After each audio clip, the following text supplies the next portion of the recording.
দল তারা নিত্য নতুন নতুন দাবি দেওয়া তুলছে এবং গতকালকে আমি দেখলাম যে জামাতের একজন সিনিয়র নেতা জনগণকে সরাসরি হুমকি দিয়েছে যে আঙ্গুল তুলে আঙ্গুল বাঁকা করে সে কী খাবেই খাবে।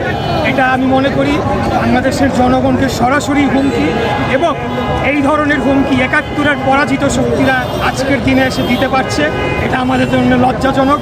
আমি আপনাদের পরিষ্কার ভাষায় বলতে চাই, আমরা জিয়ার সৈনিকেরা আমরা মরে যাই নাই, আমরা ১০০০ বছর ধরে লড়াই করে যাব, কিন্তু আধিপত্যবাদী শক্তি আমাদের ঘাড়ে চেপে এসে বসবে এবং বাংলাদেশে বিভিন্ন রাজনৈতিক দলগুলো বিভিন্ন অন্যান্য দেশে এজেন্ডা বাস্তবায়ন করবে এবং তারা নিজেরা কিছু সুযোগ সুবিধা ভোগ করার জন্য জাতীয় নির্বাচনকে পেছানোর মাধ্যমে বাংলাদেশ যে অস্থিতিশীল অবস্থায় রয়েছে সেটিকে আরও খারাপের দিকে নিয়ে যাবে এবং স্বৈরাচারী খুনি ফ্যাসিস্ট হাসিনাকেও ফেরত আসার সুযোগ করে দিবে। এটা আমরা কোনো ক্রমেই হতে দেব না। এবং গণভোট তো অবৈধ, এই সরকার তো গণভোটই করতে পারে না।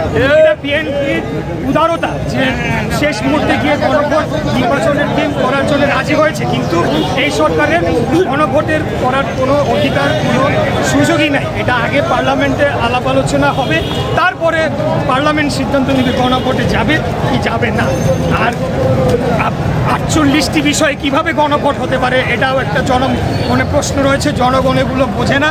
আমি মনে করি এই যে কুচক্রী দল তারা শুধুমাত্র নির্বাচনকে বিলম্বিত করতে পারলে তারা যে বিভিন্ন ভিসি নিয়োগ দিয়েছে, বিভিন্ন শিক্ষা প্রতিষ্ঠান দখল করেছে, বিভিন্ন ব্যাংক দখল করে চলেছে এবং সরকারি প্রতিষ্ঠান দখল করে চলেছে, সেগুলো তারা অব্যাহত রাখতে পারবে। তাই আমি তাদেরকে আবারও আহ্বান জানাবো, আমরা একসাথে ফ্যাসিবাদ বিরোধী আন্দোলন করেছি, আমাদের মধ্যে যত অনৈক্য থাকবে ততই কিন্তু খুনি স্বৈরাচারী ফ্যাসিস্ট হাসিনা ফ্যাসিবাদ সেটার সুযোগ নেবে। তাই তাদেরকে বলবো তারা এখনও সময় রয়েছে। এই যে ১১ তারিখ ঢাকা ঘেরাও কর্মসূচি না ঢাকা চলো কর্মসূচি দিল, আরে ঢাকা কি তোমাদের ভাবে? তারা কি বাংলাদেশকে স্বীকৃতি দিয়েছিল ৭১ সালে? আজকে তারা ঢাকা কর্মসূচি দিতে চায়, তারা কাদেরকে প্রতিনিধিত্ব করছে? তাই আমি তাদেরকে শক্ত ভাষায় বলবো যে বাংলাদেশের শহীদ জিয়ার সৈনিকেরা এখনো মরে যাবে। আমরা দেশকে পাহারা দেওয়ার জন্য, জনগণকে পাহারা দেওয়ার জন্য